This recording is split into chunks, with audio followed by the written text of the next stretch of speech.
Stories of Futures Past presents 5 stories featuring Venus, Volume 2.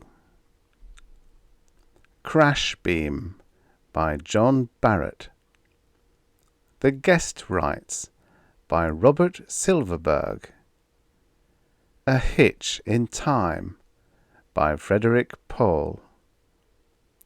Genesis by R. Winterbotham.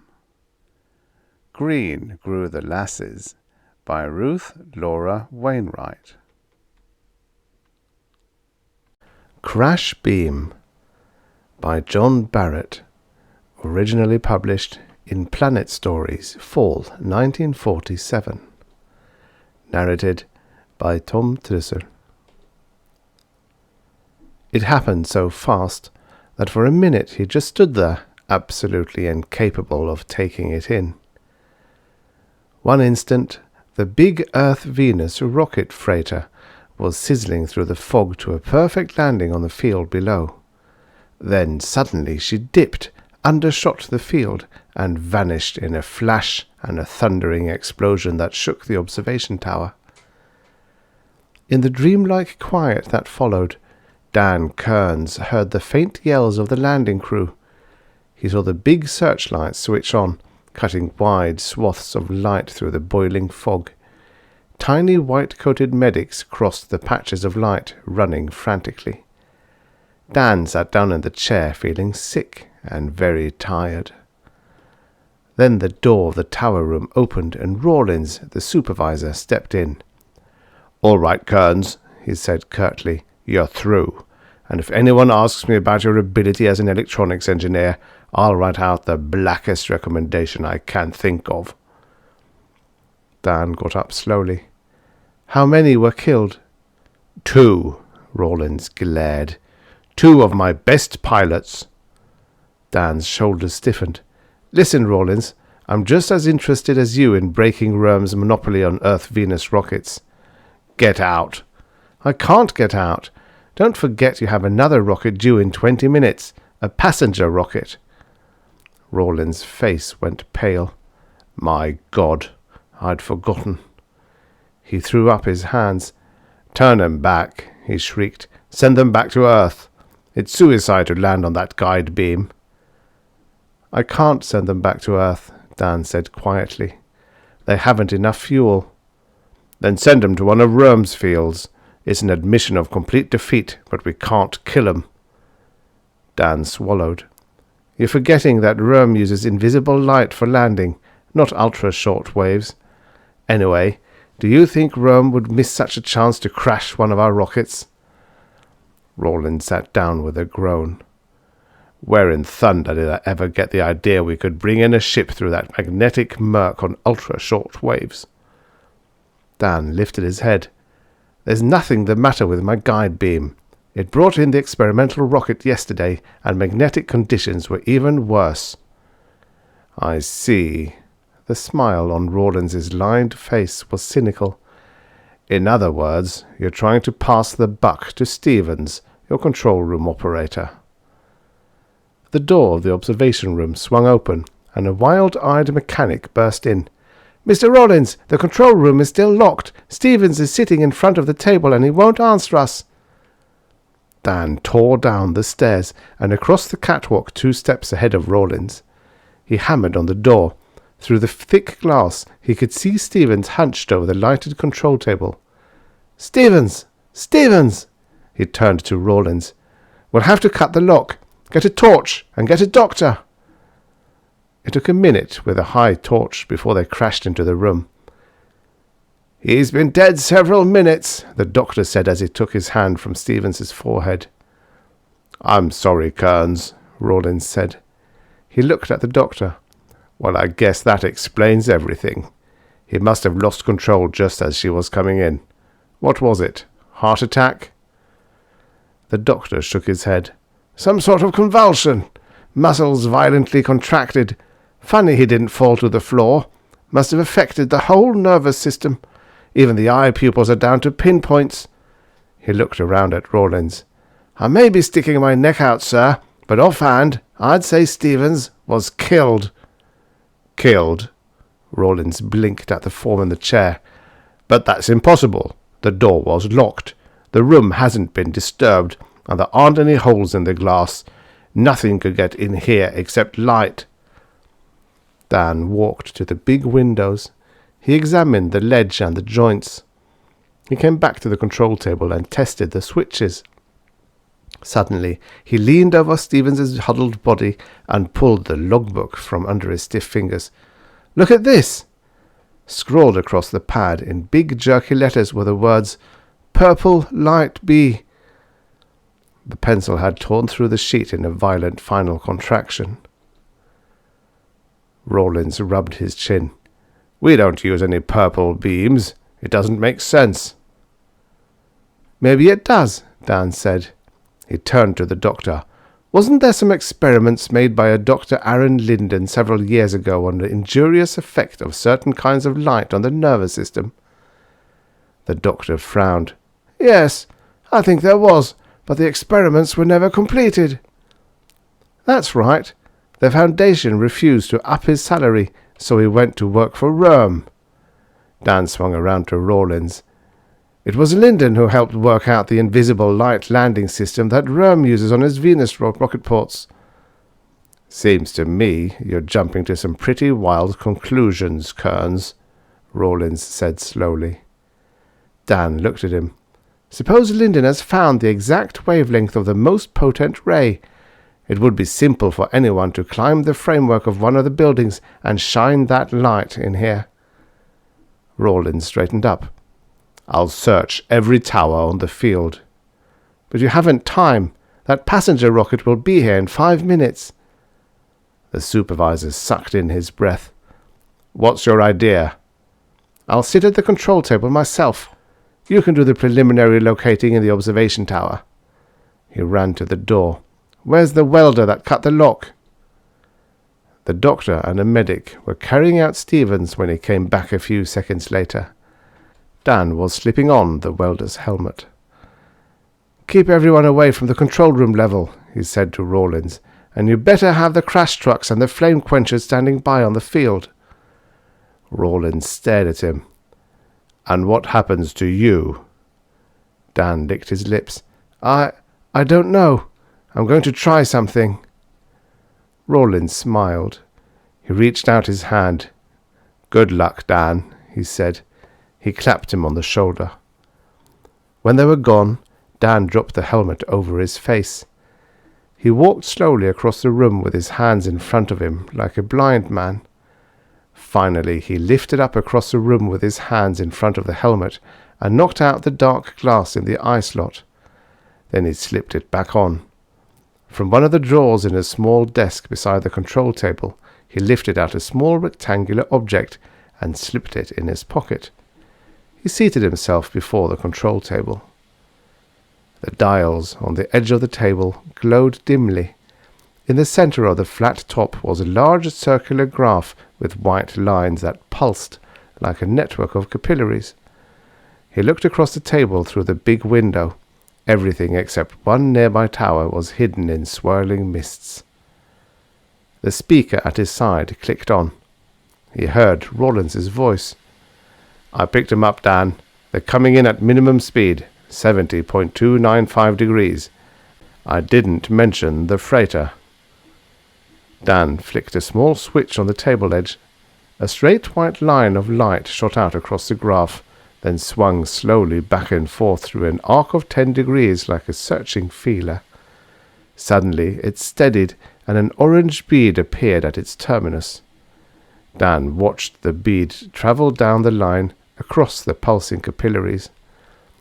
He reached out and grasped a small lever sticking out of the tabletop. As he pressed the lever to one side, the line moved around the graph like a pointer, carrying the orange bead with it. He watched it till the bead reached the center of the graph, then glanced up through the window. Above the far end of the field, he could discern the dim orange glow of a rocket's keel jets.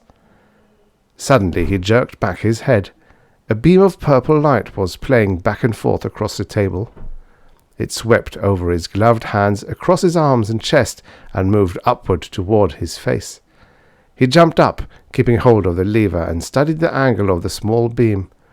The reflection on the dark cloth of his jacket was making him dizzy. He reached into his pocket. From the observation tower, Rawlins watched the rocket sweep toward the field with keel jets blazing. As it reached the strip, it seemed to falter and dip. Rawlins clenched his hands and swore. Then it steadied and slid in to a perfect landing. The intercommunication telaudio flashed on. He saw Dan Kearns's haggard face under the uplifted welder's helmet. "Rawlins, the roof on Tower 3. Check it right away. I think—" Kearns's body abruptly went rigid. He fell across the control room table. Dan Kearns came to on the floor of the control room, with the doctor working over him. "How do you feel?" the doctor asked. "Like I've been sitting in an electric chair." "You'll be all right," the doctor said. "Compared to Stevens, you got a mild dose." Dan looked around him. He saw Rawlins's boots and glanced upward. "Did you check the tower?" "Yep, we found him. Dead. Just like Stevens. He was one of Röhm's men, all right. He had a flashlight. We tried it on one of the Doc's white rats." Rawlins shook his head. "Stevens must have gone through hell." Suddenly he stared down at Dan. "But how?" Dan smiled. He lifted up his gloved hand. In it was a small rectangular signalling mirror. "I reflected it right back at him." The end. Subscribe for your daily stories of futures past.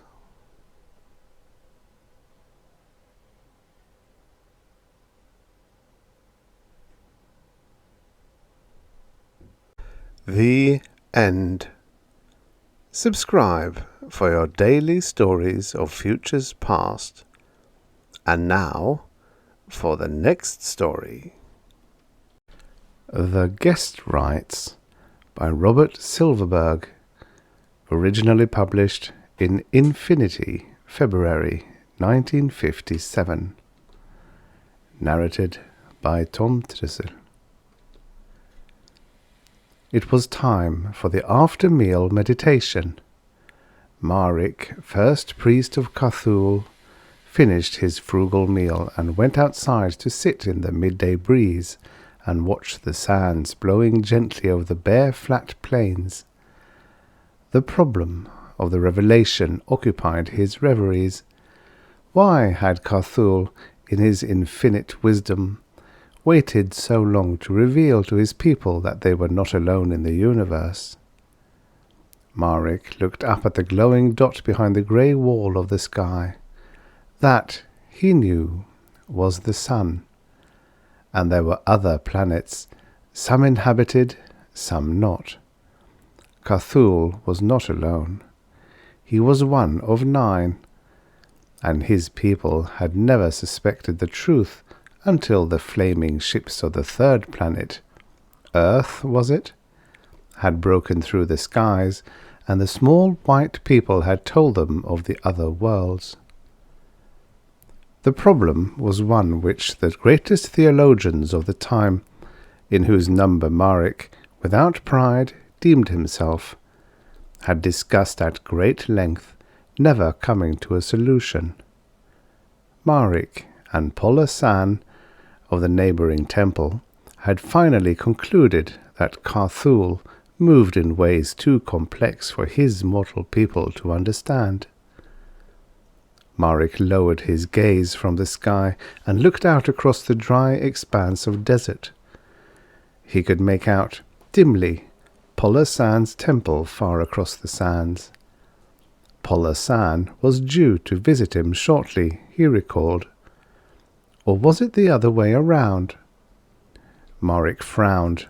He was getting old, and soon would have to relinquish his duties to one of the younger acolytes, and spent his remaining decades sitting dreaming in the afternoon. Calmly, Marek settled into the semi-somnolence of the after-meal meditation, fixing his gaze on the far-off temple of Polosan, but turning his vision inward. The sand blew in widening circles, until it seemed to Marek that there was a small dark figure wandering out in the desert. Sleepily, he watched the circlings of the small figure as it pursued a crazy path through the desert. Then perception broke through his meditation, and he realized something was in the desert that had no business there. Carefully, he lifted the transparent nictitating lid that protected his eyes from the sand and focused sharply on the figure in the desert. It was an Earthman, lost in the desert apparently. Marek, somewhat annoyed at this interruption of his meditation, rang for Kenra Sarg. The young acolyte appeared immediately. Marek nodded. "Look out there," he said. Kenra Sarg turned and stared. After a moment he turned back to Marek. "That's an Earthman I lost out there. We'd better bring him in here before he gets buried by the sand. What do you say, Father?" "Of course, Kenra Sarg, of course. Bring him here." The younger priest bowed and trotted out to the desert. Marek watched him as he ran. He was tall and powerful, and his skin was deep blue, almost purple. His powerful thigh muscles clenched and unclenched as he ran. "He reminds me of my younger self," Marek thought, as he watched Kenra Sarg pound effortlessly over the sand. "He will be a fine successor when I am ready to go." He sank back into reverie, hoping for some repose before Kenra Sarg returned with the Earthman. He was small, even smaller than the other Earthman Marek had seen, and his mouth worked curiously and constantly. His face had been dried by the desert. He shook sand from his hair, his eyes, his ears. "I thought I was finished that time," he said, looking up into Marek's eyes. The Earthman's eyes were bright and hard, and Marek found the contact unpleasant. "You are safe here," Marek said. "This is the temple of Cthulhu." "I've heard of you people," the Earthman said. "Understand you're a sort of hotel and religion combined." "Not exactly," Marek said. "But the strongest tenet of our faith is that the guest right is inviolable. Our greatest joy is giving sanctuary to wanderers. You are welcome here, so long as you care to stay." The little Earthman nodded his head. "Sounds fine with me. But I won't trouble you long. I was just passing through this region on my way back to New Chicago, Corolla, when I got lost in your desert. Dropped my compass in the sand and couldn't find my way after that." "Yes," Marek said. "It is very difficult." "You're telling me.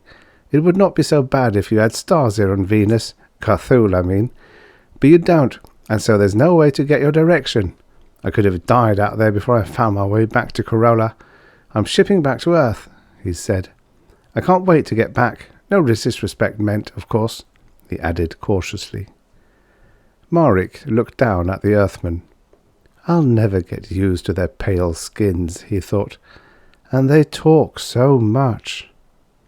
"Yes," he said. "I know many of your people find our planet a difficult one to live on. We are better adapted for such a life than you." "Sure," the Earthman said. "Say, could I get some rest now? I'm pretty well shot after that tour of your desert." "Certainly," said Marek. "Kenra Sarg, will you show our guests to one of our rooms? Feel free to stay as long as you care to," he said to the Earthman. "Cthulhu's generosity is unbounded." "Oh, don't worry about that," the Earthman said. "I'm not going to stay for long, just a day or so to recover my bearings, so to speak, and once I'm in travelling shape again, I'm heading straight for Corolla." Kenra Sarg led him away, and he followed, still talking. Marek looked briefly up at the sky, but Cthulhu made no answer. For some reason, Marek felt suspicious of this Earthman, and as he moved toward the room of prayer to perform the service customary upon the arrival of one seeking sanctuary, he uttered a small, silent plea to Carthul to keep his mind free of groundless hatreds. When Maric finished his devotion before the great purple figure of Carthul, he kissed the blazing eye of the statue, as was his private custom, humbled himself before the altar, and turned to leave. "I waited till you were through, Maric," said a tall figure in priestly robes who had been standing at the door. "I didn't want to interrupt your service." "Pohl-san, why have you come here now? I expected you next month." Maric looked anxiously at his fellow priest. He knew well that the old priest of the neighbouring temple left his books and his meditations infrequently, and never came to visit Maric without first sending notice. "Serious business," said Pohl-san. Maric noticed for the first time that the other was wearing the gold band. It was a sign of deep sorrow. "Tell me outside," Maric said. "This is not the room for it." "This is of his realm," Pohl-san said. "Listen. Not long ago, one of the earthmen arrived at my temple. He said he was on his way to Corolla and was looking for shelter and a place to sleep before crossing the desert. Of course, we welcomed him, and since we had no more beds, I gave him my room and slept on the floor in the meal room. Last night he left, hurriedly, without telling anyone. When I found my room empty, I concluded he had gone, and I went to the room of prayer to offer my wish that Carthul protect him on his journey. I bowed before the statue, even as you did now, and when I looked up, I saw that the eye had been stolen." "No," Maric said. He turned and looked at his own statue of Carthul. In the centre of the forehead burned the irreplaceable stone that had been set there century upon century before. A great red stone with secret fires burning in its heart. He tried to picture the eye not there, and could not. The eye was the heart of the temple. "Our earthman had stolen the eye," Pohl-san said, "but he is still in our power. He left so hurriedly that he forgot this." He reached into his robe and took out a small metallic object. "His compass," Pohl-san said. "Without this, he cannot cross the desert. He is still out there somewhere. Come, let your acolytes and mine search the desert for him, regain the eye, and give him the death he deserves." Maric sank to his knees before the statue. "No," he said. "No?" Pohl-san put his hand on the other's shoulder. "We are within our rights. The earthman will agree with us. He has committed a sacrilege, and we must punish him for it. Why be afraid?" "It's not that," Maric said. "He richly deserves death. But he is not in the desert. He is here." "Here?" "I saw him wandering out there, and sent Kenra-Sag to bring him in. He is asleep in one of our guest rooms now. I was just performing the guest rite for him when you came." Pohl-san sank to his knees alongside Maric. "This is serious, Maric. If he is a guest of yours, he is inviolate. He will sleep here in the home of Carthul after having committed the greatest of desecrations, and we must serve him and feed him and shelter him. It's not right, Maric." Maric turned in amazement. "You're not questioning the word, are you? The guest right is inviolable. As long as he is our guest, we cannot harm him. To punish him for his act would be a greater violation than the act itself." "But can we let this earthman remain a guest of Carthul, Maric? Let him sleep down there with the eye in his pocket and not do a thing about it? He could flaunt the jewel under our noses, and we'd have to nod our heads and offer him more food." "The way of Carthul is the right way," Morrick said. "The guest right is inviolable. We will continue to treat this earthman as we would Carthul himself." "But what can I do, Morrick? My temple is no longer a temple without the eye." "Carthul will show us the way, Pohl. Suppose we pray." The following morning, the earthman, after a hearty meal, stretched himself luxuriously and looked out across the desert. "I guess I'll be moving along," he said to Morrick. "I'm in fine shape now, thanks." "I'm glad you found your stay restful," Morrick said, concealing his feelings for the desecrator. "Carthul is ever providing." The earthman began to move idly up and down the meal-room, examining the ancient furnishings. "That reminds me," he said, "you wouldn't have a compass to lend me, would you?" "A compass?" Morrick let a puzzled frown cross his forehead. "What may a compass be?" he asked in just the right tone of ignorance. The earthman glanced at him impatiently. "You know," he said, gesturing with his hands, "it's a sort of a little metal box with a magnetic pointer. You must have seen them." "No," Morrick said. "Out here we rarely have guests from your world. I have not seen any compasses." "Don't you use them yourselves? Or something equivalent, I mean? A compass is for travelling. It tells you what direction you're going in." Morrick smiled.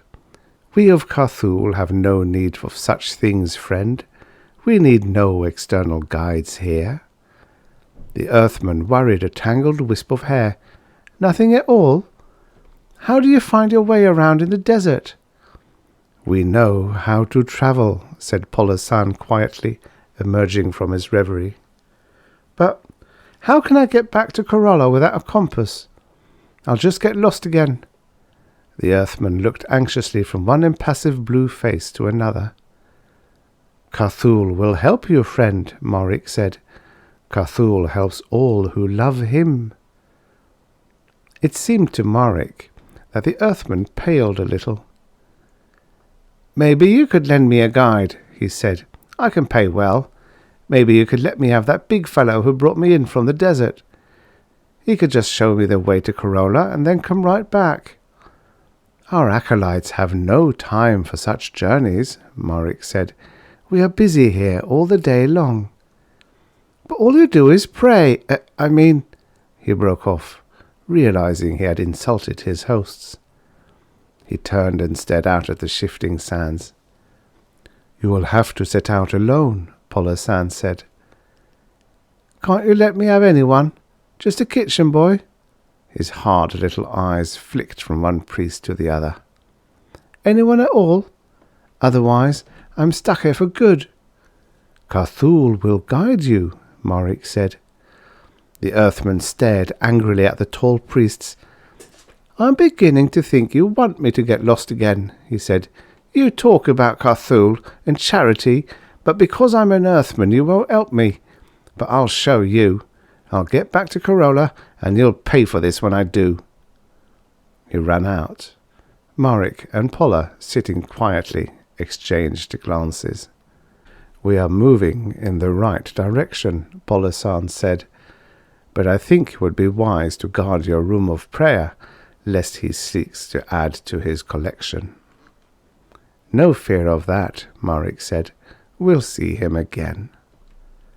The earthman disappeared later that morning. Ken Resarg reported that he had set out alone in the general direction of Corolla, after fruitlessly attempting to bribe one of the kitchen boys to accompany him. He had offered them fabulous sums, but they had laughed at him. The eye of Morrick's Carthul was still in place, but one of the younger acolytes, who had been praying all morning, told Morrick that the earthman had furtively entered the room of prayer and had backed out upon seeing the priest at his devotions. With the earthman gone, Morrick returned to the calm of his daily routine. The after-meal meditation was a pleasant one. He and Pohl sat facing the desert, contemplating the grandeur of Carthul and pondering the meaning of his ways, until they sank into a transcendent peace. As the night winds began to cool the desert, they fell into a discussion of the problem of evil. Maric maintained that Carthul had created the Earthmen out of his infinite wisdom, better to show the virtue of his people by contrast, while Polosan, wandering on the very edge of orthodox theology, suggested that the god whom the Earthmen worshipped was actually independent of Carthul, representing the embodiment of evil, as Carthul was the personification of good. Maric refused to accept this, arguing that Carthul had created both his people and the Earthmen, or perhaps, as a concession to Polosan, that he had created the god of the Earthmen who, in turn, had created the Earthmen. The discussion went on through the night, while the night winds swirled the sand up around the temple, and they felt no need of sleep. "Your theory denies the omnipotence of Carthul," Maric said, as the night winds began to lower in intensity. "If you postulate an evil force of as great power as the good, you deny the factors on which our morality—" Maric broke off, seeing that Polosan had slipped off into the near sleep of a reverie. He stood up, his long legs cramped after the afternoon and night of sitting, and walked up and down. The desert was settling into its morning calm after the tempestuous night. He stared out across it, thinking of the Earthman who had set out for Corolla with the priceless eye of Carthul in a pouch by his side. There was a figure in the distance, walking slowly and with great difficulty in widening circles, following a wild path to the temple. Maric lifted his nictitating lid to make sure his eyes were not playing him false. Then, rather than awakening Kenrasag or Polosan, he did up his robe and went out into the desert to fetch the Earthman back himself. He had been wandering all night, tossed by the night winds, eyes and ears and mouth choked with sand. He was still master enough of himself to throw an angry glare at Maric when the priest approached, but he suffered himself to be lifted like a child and carried back to the temple. The pouch was still hanging by his side, Maric noted. "I see our friend has returned," Polosan said. "Yes," Maric said. "Yesterday morning he departed without taking leave and lost his way again on the way to Corolla. After a night in the desert, he found his way back to us and is once again looking for sanctuary. This is true, isn't it?" Maric said, looking down at the Earthman cradled in his arms. The Earthman angrily spat out some sand. "Carthul in his mercy has brought our wanderer back," Polosan said. "I'll take him below," Maric said. "His night in the desert has left him weak and sore, and he needs rest. But he will always find sanctuary here with Carthul. Carthul shows his generosity to the lowest of creatures." Kenrasag appeared at the door. "I see our guest has returned," he said. "Yes, he has come back to us." Maric handed the Earthman over to Kenrasag, despite an impotent look of rage from the huddled, battered little thief. "I'll take him to the room he had, and let him rest. He has travelled, and he is weary. I will go to the room of prayer and offer up the guest rite for him, for he is our guest again, for as long as he cares to stay." Kenrasag nodded and carried the Earthman inside. Maric turned to Polosan. "Carthul has treated us well. I always feel happy when we have a guest." Polosan smiled. "He still has the eye, I hope." "He still does. I don't think he got too far last night. I've never seen anyone quite so angry." "He will never find his way to Corolla alone," Polosan said. "Not without this." He thoughtfully fondled the compass in his hand. "If my acolytes were not all so busy, I would allow one to guide him," Maric said, smiling. but I can spare none, and I enjoy offering our hospitality. He is our guest, and we must do all in our power to make him stay enjoyable. Perhaps he will never want to leave." "No," Pohl said, standing up and flexing his legs. "He will leave often and silently. Perhaps he will take your statue's eye as well, to put in the pouch by his side. But he will return, as he did yesterday." "He will return," Morrick said, "again and again. He will never find his way across the desert to Corolla, and eventually he will stay here as a permanent guest. And one day he shall die, if not sooner, then later. These Earthmen are a short-lived breed, and we will recover the eyes, which will still be in the pouch by his side." "It is wonderful to have a guest," Pohl said. "It is," Morrick said. "He shall live here with the eyes by his side, and one day he will die, and we can recover our treasures from him. He can never get far with them. We can wait. He has but a few decades left, while Cthulhu has all eternity. Come," he said. Together they went to the room of prayer to offer the service of the guest rites. The End. Subscribe for your daily stories of futures past. And now for the next story. A Hitch in Time by Frederik Pohl, writing as James McCrae, originally published in Thrilling Wonder Stories, June 1947. Narrated by Tom Trussel.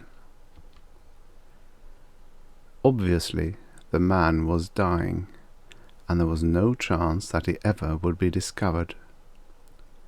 I blessed the carelessness that had caused me to set the space-time dials a little off when I began this journey to the distant past. I had come to this barbaric era in the proper time, indeed, but millions of miles removed from it in space. It had been only after an annoying search that I had discovered Earth, jetted toward it in my space drive suit, and had come down out of the skies to land on this tiny deserted island in the middle of an empty sea. But it was incredible luck that had brought me there, for I had found exactly what I needed: a man who would give me information, clothing, and an identity, and then die, and obliterate the record of my interference with the course of events. I, Thom Ra, walked toward him, feeble though he was. He opened his eyes and stared at me. "Thank heaven," he whispered, in the thick, hideous language of that era. "I couldn't have lasted much longer if you hadn't found me." He fell back and smiled at me with heartfelt gratitude, and for a moment I felt a wild, fleeting impulse to help him, to save his life. But of course I dared not interfere, for that would change the shape of the future, and that meant destruction for me. When I blasted off from the island, a little later, he was dead, and I was wearing his uniform and his name. He gave me information before he died, and I had no trouble locating the spot I wanted. I waited till dark before landing a few hundred yards from the war dome. Then I hid my space drive suit in a cluster of ancient trees and walked into the building that housed the most murderous weapon of all time. The sentry challenged me, of course, but I was ready for him. After a quick look at my stolen credentials, he sheathed his ray pistol. "Pass, sir," he said, and I walked in, no longer as Thom Ra, but identified as Captain San Requa of the Intelligence Service. At once I saw the atom rocket. It was on the other side of the great chamber, nestled in a wheeled cradle, ready to be rolled out to the blast-off point. Hurrying technicians swarmed about it with the last-minute checks. I walked over, saluted the officer who was supervising, and began to witness events which I had crossed so tremendous a span of years to observe.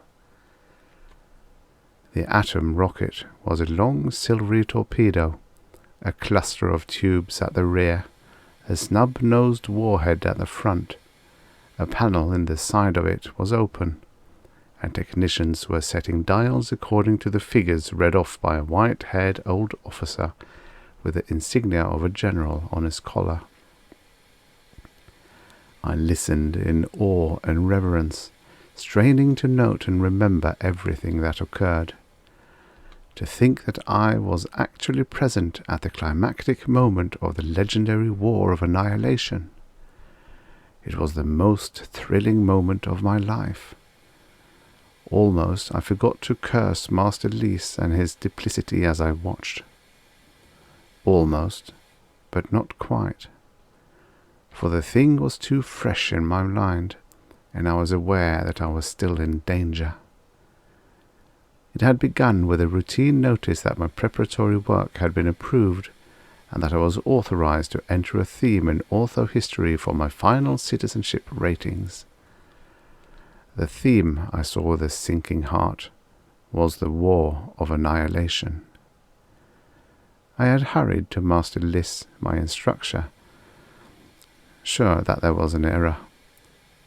"Master, you give me an impossible task," I had said.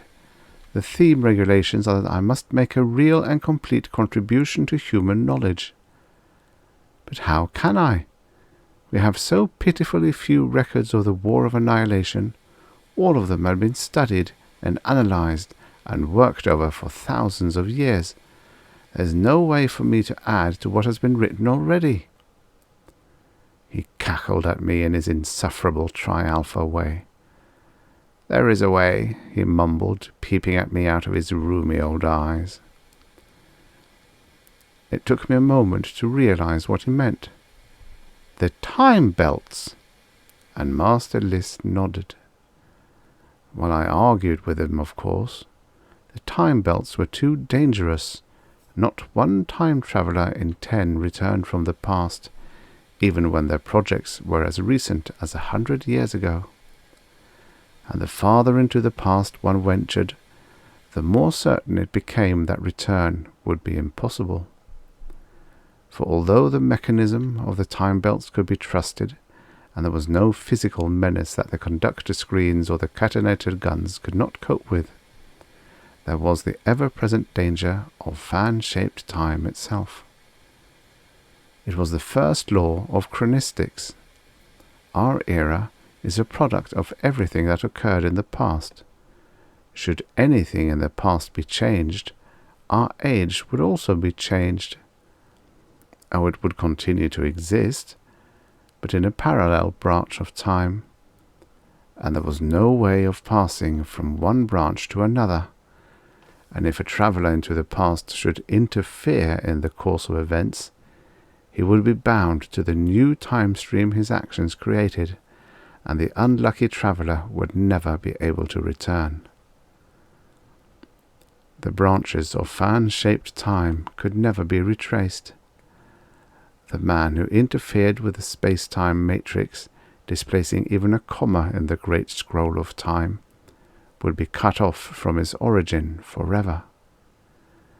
The danger was too great. I refused to accept the assignment, even though I knew it would mean I would never rise to the status of Tri-Alpha citizenship, which was otherwise my right. But then I heard about Elren.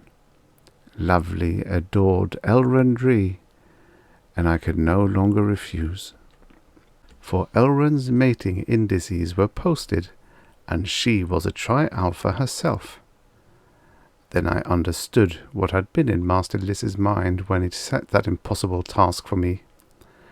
For I knew that the gnarled, worm-eaten old wreck had dared to covet my Elren. Loving me, she could never be his, but with me out of the way, he might have a chance. I accepted the assignment. Master Liss secured a time belt for me. He was willing enough to help at my execution, and I began my perilous journey through time. I came back to my surroundings with a start. Something was wrong. Subconsciously I had been studying the atom rocket, and now I was jolted out of my reveries as I realized that it did not look as it should have. The ortho history books were clear on one fact. Venus had been destroyed in the War of Annihilation by means of a hydrogen chain reaction, the most deadly atom blast known. Atoms of hydrogen, under the influence of gamma particle bombardment, coalesced to form atoms of helium, and all the incalculable power represented by the odd fraction of mass left over was released in the form of free energy. But the atom rocket before me seemed to be nothing more than a simple nuclear fission affair. Where were the photon exciters, the gamma-ray bombardment equipment? Of course, even a fission bomb could do a good deal of local damage, as shown in the first atom-bombed cities during the little wars of the early 20th centuries. But unless our nuclear science was in error, it could not set off a chain reaction of the type that had destroyed the Venusian colonies. Was I in the wrong place? Alarmed, I shoved my way closer to the rocket, staring at it. It was a crude, primitive affair, of course, and it was hard for me to identify its parts.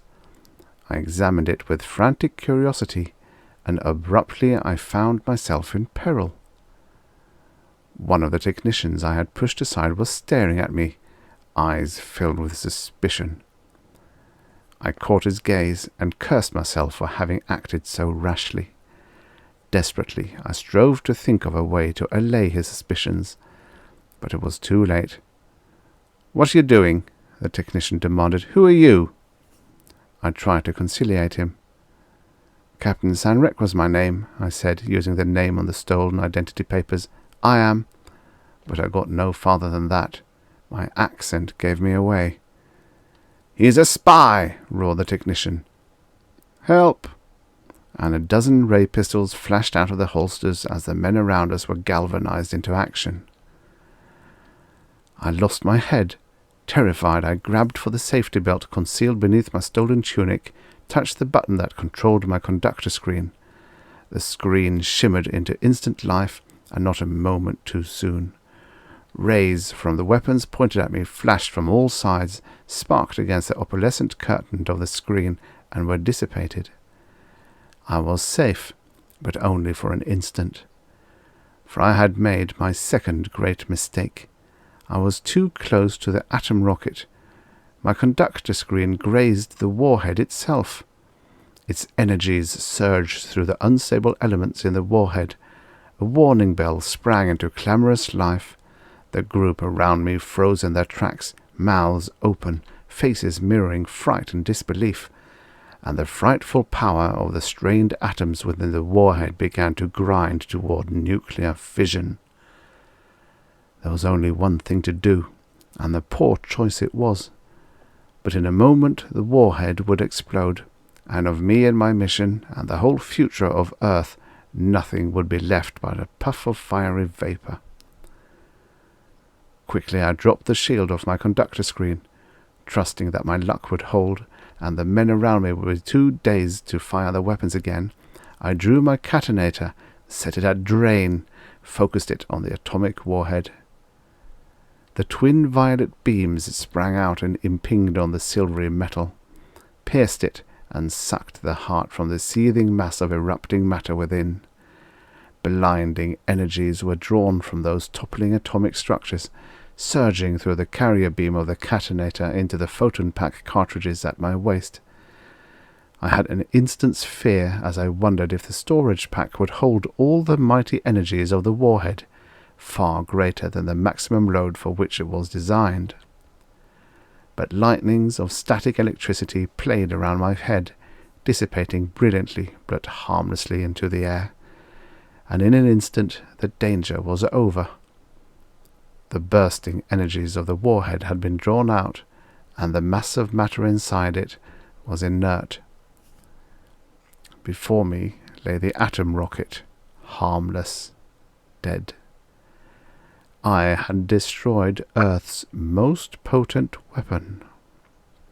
I give those ancients credit for bravery. Dangerous though I must have seemed, they closed in on me without firing their weapons. Meekly I raised my arms over my head. The white-haired general blazed hatred at me from his pale eyes. "Who are you?" he demanded. I shrugged. Carefully I phrased my words in their outlandish tongue. "I am a visitor from the future," I said. "I regret the accident that just happened more than I can say." "Regret it?" he blazed. "Ha! You'll regret it twice as much when you face the firing squad." I spread my hands helplessly. In truth, death had no terrors for me now. A firing squad would seem almost a blessing, for I had destroyed the bomb that would have blasted Venus. Whatever happened now, the future before me was changed, and in a changed future I had no place, and my Elrond would not exist. "Take him out and shoot him," the general cried. I turned to go to my death, almost eagerly. In my heart I whispered, "Elrond, Elrond, my lost love." The technician who had unmasked me interfered. "Wait," he begged. "Let me question him, sir. Perhaps he's telling the truth." The general glowered. "What's the difference? He's wrecked the bomb." But he hesitated and finally said, "All right, question him. The harm's done anyhow." Sunk in despair, I scarcely heard the other officer's sharp queries, but he was hesitant, and I told him whence I had come and why. He looked at me incredulously. "But the bomb," he demanded, "what did you do to it?" I patted the photon pack cartridges strung along my belt. "I had to drain it," I said. "It was about to explode." "Drain it? How?" "With a catonator." I explained to him how the energies of the exploding atoms were drawn off through the catonator beams and trapped in the photon pack. He stared at the tiny power cells, eyes wide but showing a sudden glint of hope. "Can you take that energy out again and send it into another object?" "You mean to energize the atom bomb again?" I said. "No, of course not." He was shaking his head. "I mean something else," he said. "Can you send them across 50 million miles of space?" I stared at him, fascinated and afraid. "I dare not interfere," I whispered. "But you have interfered," he yelled. "You wrecked our chance to win this war. You've got to help us." I stepped back, bewildered. What he said was true enough. Yet all my training, all the warnings of Elrond and Master Liss said over and over, "You must not interfere." Yet I had interfered already. I had started a new time sequence by destroying Earth's chance to wipe out Venus. If I could neutralize that act by helping them now, perhaps there would be a chance. "I will show you how to use the catonator," I said weakly. Silently I adjusted it, slipped the belt off and handed it to him. He led me outside to where stars blazed in a black night. He looked upward hesitantly, pointed to a brilliant blue planet. "Is that it?" he asked one of his companions. The man nodded. Carefully he took aim, pressed the trigger as I had showed him. Lightnings roared again. The twin violet beams leaped from the muzzle of the weapon, howled up into the heavens. In a fraction of a second, the photon pack was drained, and the pyrotechnic display died away. All was silent. One of the officers raced into the building, pounded the keys of a calculator. He returned almost at once. "At this distance, it will take just under 9 minutes for light to make the round trip," he said. The officer who had fired the catonator whirled to confront me. "Suppose I missed," he cried in sudden alarm. "It is so far. A fraction of a second of arc would make the beam miss entirely." I shook my head. "The beam fans out," I explained, "and a planet has mass, and the photons are attracted to gravity. Even if they should miss, the attraction of the planet would draw them into it." He nodded and was silent. Silence cloaked us all, 100 ancients and myself, all staring up into a mysterious night. 9 minutes passed as slowly as 9 terrible years, but by and by the hands of my chronometer completed their revolutions. Suddenly we saw the catonator beam strike. Above us a new sun blazed forth, kindling like the striking of a cosmic match. Night fled around us, and day came flaring up into noonday brilliance and beyond. Heat poured down upon us, brilliant rays of sunlight more intense than I had ever seen. The dome behind me sparkled and glistened in the incredible radiations from the stricken planet millions of miles away, and for a moment I could almost feel the fierce actinic waves of ultraviolet cosmics and 1,000 other superspectral radiations. Then the peak was reached, and the light began to fade as all the hydrogen was transmuted and consumed.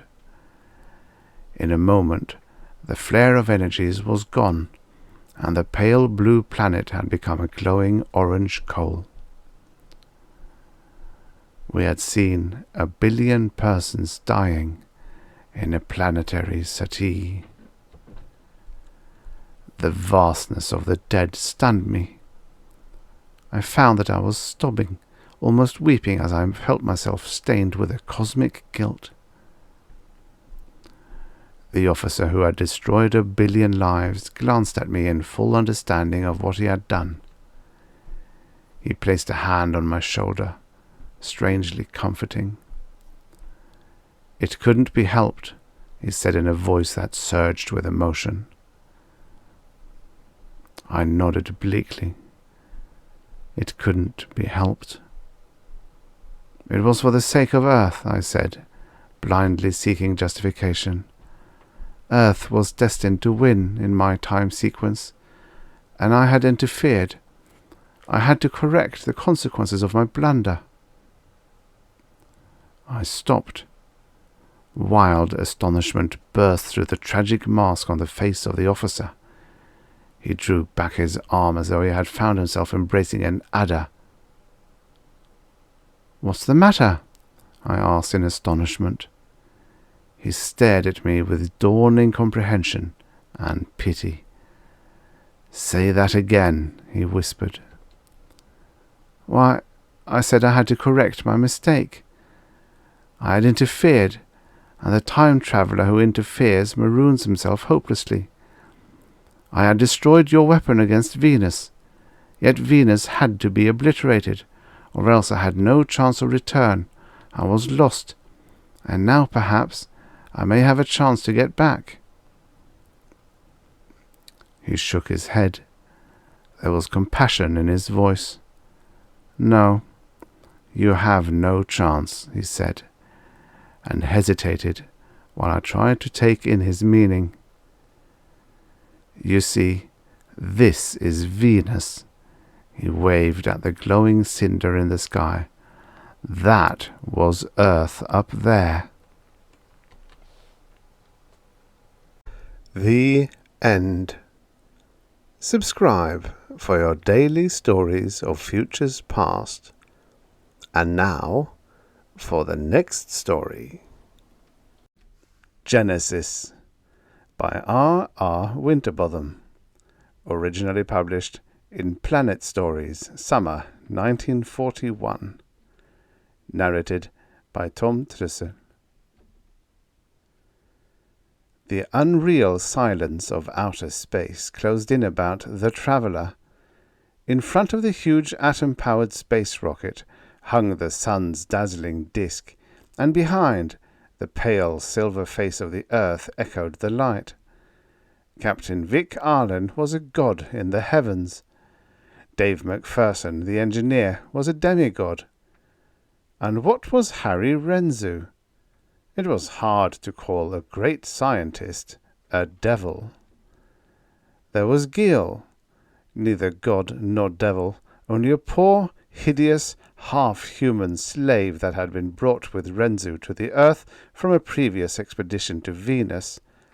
Captain Arlen quit trying to classify himself and his passengers. They were neither gods nor devils, not even men, taking the group as a whole. An ominous chill seemed to reach through the beryllium hull of the ship from outer space, caressing Arlen's backbone. A faint cry sounded in the passageway that led to the sleeping quarters behind the control room. The captain tripped the controls into neutral. The acceleration was complete, and from now until the braking rockets were fired, the craft would follow its carefully calculated orbit. Again came the cry, a groan of pain and a moaning sob. The captain strode into the passage. "Gil!" he called, recognizing the Venusian's hoarse voice. "Gil! What's the matter?" A repetition of the cry was the only answer. The passageway was open, but the sobs seemed to be coming from the cabin of Harry Renzu, the scientist who had chartered the moon rocket for his second expedition to Venus. The captain paused before the cabin door, listening. The cry came again, and he pushed open the door. The hideous Venusian was on the floor, looking upward with his two light-sensitive eye glands at Renzu, who stood over him with an upraised cane. Gil's rubbery, lipless mouth was agape, revealing his long, sharp teeth. He had raised one of his long, rope-muscled arms to catch the descending blow. His hairless, leathery body trembled slightly with pain. "You dumb, dim-witted chunk of Venusian protoplasm!" Renzu snarled as he brought the cane crashing over the monster's shoulders. "When I want a thing done, I want it done!" Arlen pushed into the room and seized Renzu's arm before the scientist could strike again. "Hold on, Renzu," Arlen commanded, pushing the scientist back and seizing the cane. "Lay off! Can't you treat this miserable wretch with decency?" Renzu's face flushed angrily. His deep-set eyes burned with fury. "This is none of your affair," Renzu snapped. "Go back to your business of running this ship. I didn't hire you to run my business." "This may be your expedition," Arlen replied stubbornly. "But while we're in space, I'm the captain of this ship, and my orders are to be obeyed. My orders are to give this Venusian beast humane treatment." A whimpering sob broke from the throat of the brute on the floor. Renzu suddenly twisted his arm loose from the captain's grasp. He appeared more calm now. "You are right, Arlen," he said. "Your orders are to be obeyed. But you aren't a scientist. You don't know Gil. He's not like the animals we know on the Earth. He has to be beaten." "Not while we're in space. I won't stand for it." "You can't stand in the way of science, Arlen. I shall whip Gil if I deem it necessary." Renzu ended his words with a suggestive snap of his fingers in Gil's direction. The monster cringed into a corner of the stateroom. "Come with me, Gil," Arlen ordered, beckoning to the monster. The creature, seeming to understand, rose to his feet and followed Arlen out of the door. The captain took the Venusian forward into the control room, where he daubed the welts on the creature's naked shoulders with arnica. Macpherson, easygoing but dependable old spaceman, watched the operation critically. Gil winced as the arnica touched his skin. He squirmed and tried to resist. "Hold on a minute, Cap," Macpherson said. "Look at the right shoulder where you put the arnica. It's red and inflamed." "So it is, but arnica ought to help." "Look at the left shoulder where you haven't put any arnica." Great guns, it's almost healed. I'd say maybe arnica wasn't the best treatment. Captain Arlen corked the bottle and put it aside. Gil looks like a man. Sometimes he acts like a man. Yet he's entirely different most of the time. I've been watching him, Cap. I somehow get the idea that Gil finds it unhandy most of the time to be built like a man. The captain laughed. He took Gil's arm and held it up. Look at that. Good human bones, but the body of a monster. I wish you could talk, Gil. I wish you could tell us more about yourself. Why are you almost a man, yet the farthest point south? Gil uttered a sort of deep-throated growl.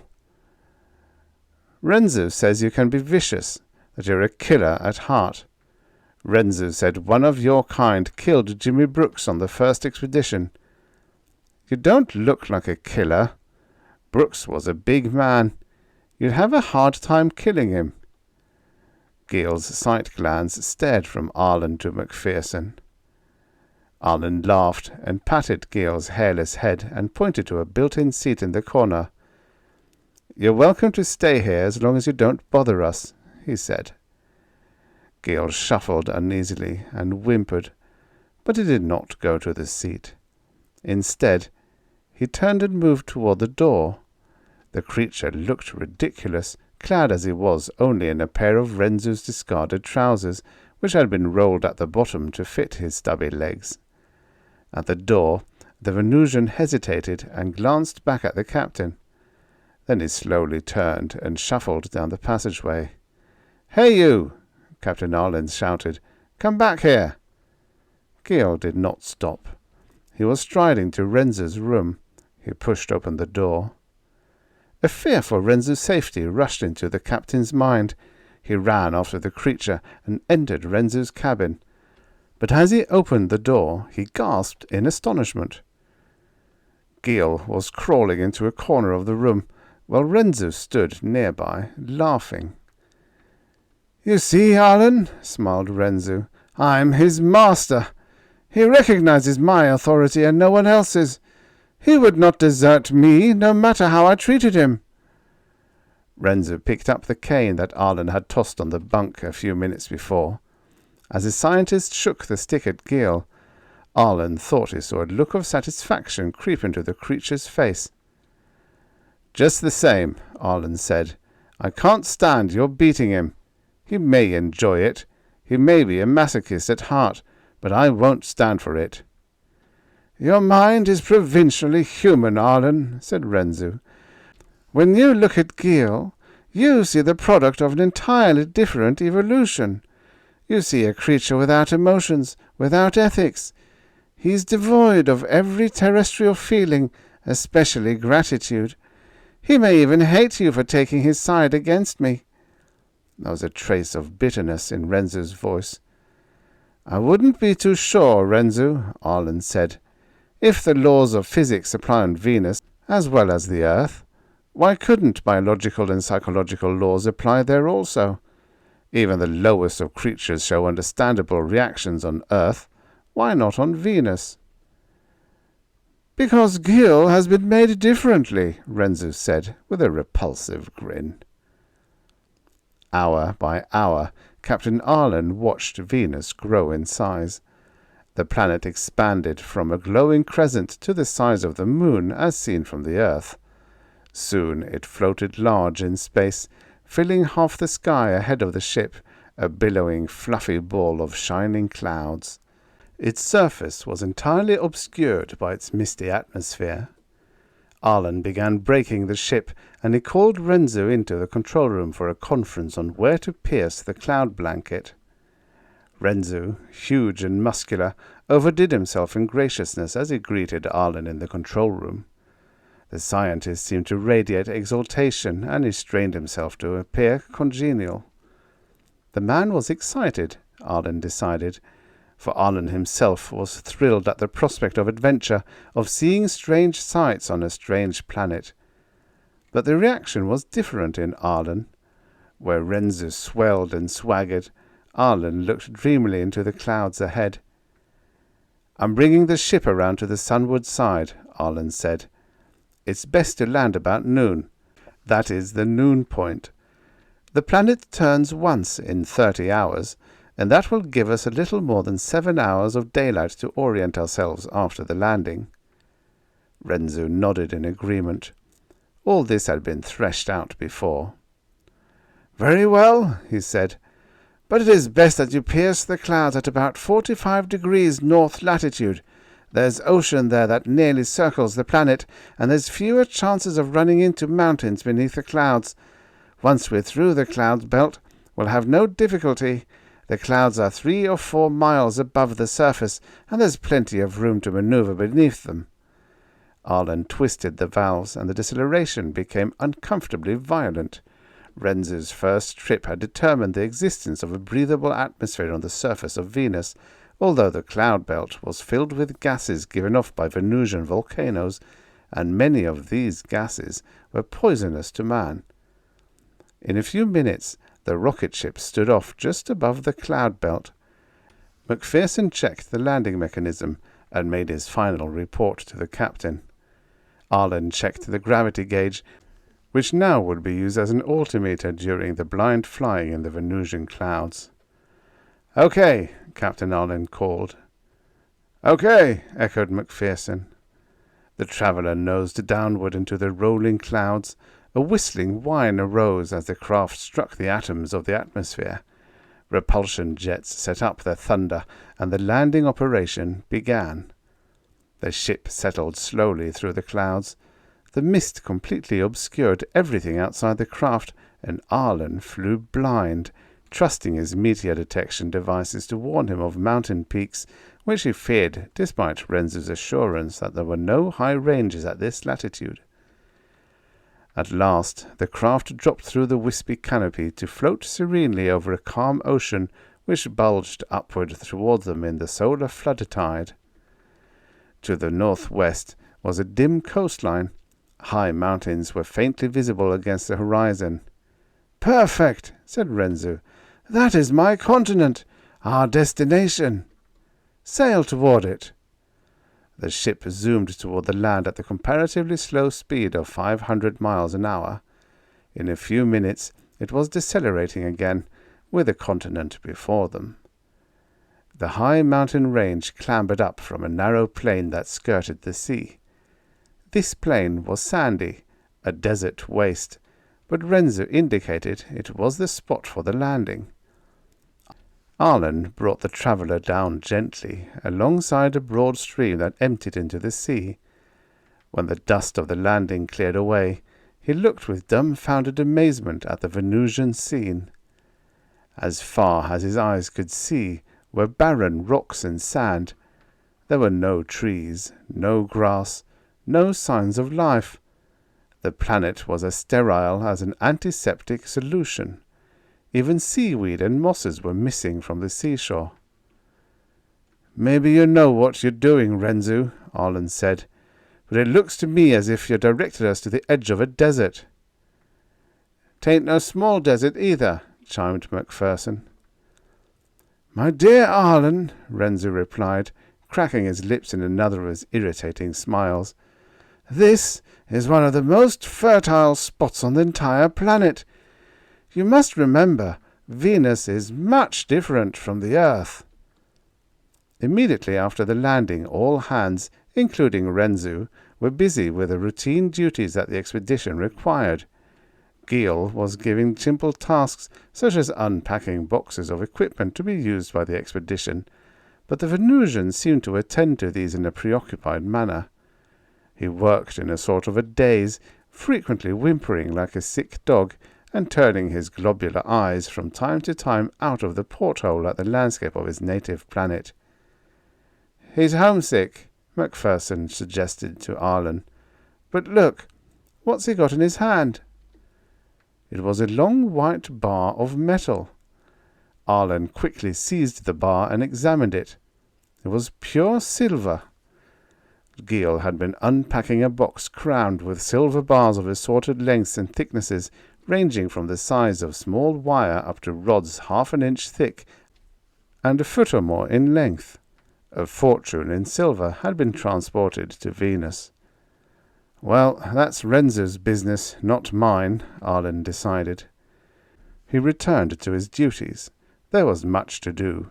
The engines had to be recharged, preparatory for a quick takeoff, should conditions arise to make the planet untenable for Earthmen. Tests of the soil revealed utter sterility of all forms of life. It was baffling. Some sort of bacteria should have been in the soil, even though the place was only a desert. Arlen opened the arm's chest and issued small but powerful atomic disintegrators to Macpherson, Renzu, and himself. He did not give Gale one of the weapons, for Gale did not appear to have the skill necessary to operate it. His uncanny ignorance was so obvious. The disintegrators were simple magnetic mechanisms capable of collapsing atoms of atmosphere and sending the resultant force of energy in a directed stream toward a target. Fire from disintegrators could melt large rocks almost instantly, and it could destroy any living creature known to man. Renzu strapped his weapon at his side and turned to Arlen. "I'm going outside for a walk with Gale," he said. "Gale seems nervous and uneasy. Perhaps his actions are due to his return to his native land. A walk might make him happier, in his own peculiar way." Arlen nodded and went back to the control room to talk to Macpherson. He found the engineer looking out of a porthole. "Look," Macpherson said, pointing out the porthole. Trudging along the beach, carrying the case containing the silver rods, were Renzu and Gale. The Venusian was walking with difficulty, but as he faltered, Renzu would kick him unmercifully and force him on. "The devil!" Captain Arlen said. "He doesn't dare beat Gale when he knows I'm watching." Macpherson shook his head. "Maybe he's right, treating Gale that way," he said. "After all, Renzu is a scientist, and he knows more about Gale than we do. Maybe he's right in saying beating is the only treatment Gale understands. Besides, I don't know if I trust Gale. Since we've landed, he's acted like a tiger in a cage. Gale's a Venusian, and Venusians are supposed to have murdered Renzu's partner on the first expedition. But even the worst creature on Earth, except man perhaps, doesn't kill without a reason. And even man sometimes has a reason, when apparently he hasn't." Darkness descended rapidly on Venus, and Renzu did not return. The two spacemen decided it was unnecessary to stand guard, and turned in. Renzu knew how to operate the space locks from the outside of the ship, and could enter when he returned. Gale, whose clumsy fingers were too unwieldy even to operate a disintegrator gun, would not be able to operate the locks, nor would any creature like him. It was still dark when Arlen awakened. The long 15-hour Venusian night was completed, and still Renzu had not returned. The captain awakened Macpherson. They ate a light breakfast and did minor chores on the ship until daylight suddenly lighted the landscape. "Do you suppose we ought to look for them? Maybe Gale went haywire. Maybe something's happened." Arlen considered. Renzu was armed, while Gale was not. Renzu claimed complete mastery over the Venusian, yet something might have happened to give Gale the upper hand. Not that Renzu didn't deserve it. "I'll go outside and look around," Arlen said. Arlen stepped through the locks. The warm Venusian air was invigorating. He took a deep breath. A shuffling sound behind him caused the captain to turn. There, rounding the end of the ship, was a creature, fully naked, staring at him with gland-like eyes and baring his teeth in a vicious snarl. "Gale!" Arlen cried. "Gale! Where's Renzu?" The creature did not reply. Instead, it advanced slowly with a shuffling crouch, stretching his arms menacingly toward Arlen. Arlen's hand went to his disintegrator. The creature resembled Gale, but it did not act like Gale. The captain's eyes swept over the animal again. No, it wasn't Gil. There were differences. It was another of Gil's race. Arlen hesitated to kill the creature. If there were a tribe of the creatures in the vicinity, such an act would arouse enmity. It would lead to complications that would endanger Renzu, who was away from the ship. Yet Arlen could not be sure what reaction would follow a slaying. Renzu had said that Venusians had no emotions in the sense that man has them. But Gil certainly had been nostalgic on the day before. That, at least, was understandable in a human sense. Arlen levelled his pistol. Suddenly another figure appeared. A low-voiced whine sounded as the second figure darted forward. It was the real Gil. He was still wearing Renzu's trousers. The first Venusian turned. He hesitated stupidly, undecided whether to continue his charge toward Arlen or to meet the foe who came from behind. Finally the beast apparently decided that Arlen was the most tempting. The animal sprang at the captain. Arlen held his gun ready to fire, but the Venusian had acted with a swiftness that belied his clumsy appearance. Before Arlen could fire, a heavy rubbery arm crashed down on his skull. A meteor shower seemed to flash through Arlen's brain, and then darkness closed in about him as he tumbled to the sandy beach. Arlen opened his eyes. He had no way of telling how long he had lain on the ground. On Venus one never sees the sun. Daylight appears, and daylight fades, but there is no way of telling the time of day from the position of the sun overhead.